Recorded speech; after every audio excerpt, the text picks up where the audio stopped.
Paul, that was one of our poorest performances of the season that we've saved for a last home game, and we've just spoken and you called it erratic. Yeah, it was erratic, no control. They scored off the first set they had. We went in at 72 completions for them and 43 for us, so it's a little bit like the York scenario, just turn the ball over on yardage.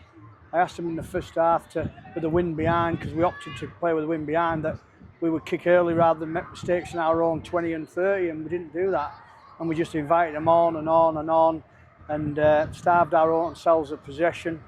Second half we started brightly for 10 minutes, then we went back to how we were, erratic, coughing the ball up on yardage, again running it a touch player 3, you know, just player 1 knocking on, and I thought they were good, taking nothing away from Halifax. I thought they were on it. We were a long way from being on it, if I'm totally brutally honest, and probably there's a reason for that. We're absolutely out on our feet at the end.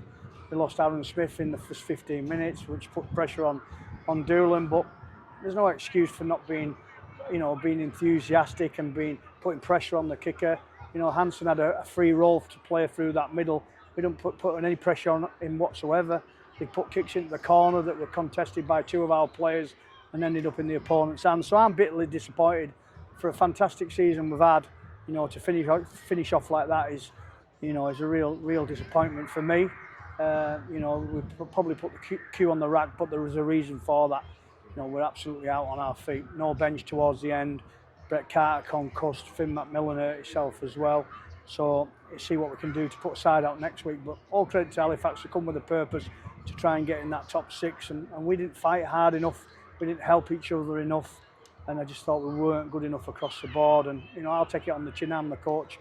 I'm the stopgap, the front man that you know, I'll take it on the chin. But I'm disappointed for the home fans because they've been great. And next week, we've got a week off that hasn't come, you know, we could have done with it a few weeks ago. Halifax had a week off and they've come back really refreshed, and hopefully we can do that and put a show on at Sheffield, but which won't be easy. They're no mugs either. Anybody can beat anybody, and we've got to be competitive across the board. You know, we can't have a few on it and a few not, because people come and pay and watch us, and, you know, I'm disappointed in that performance, you know, 100% disappointed.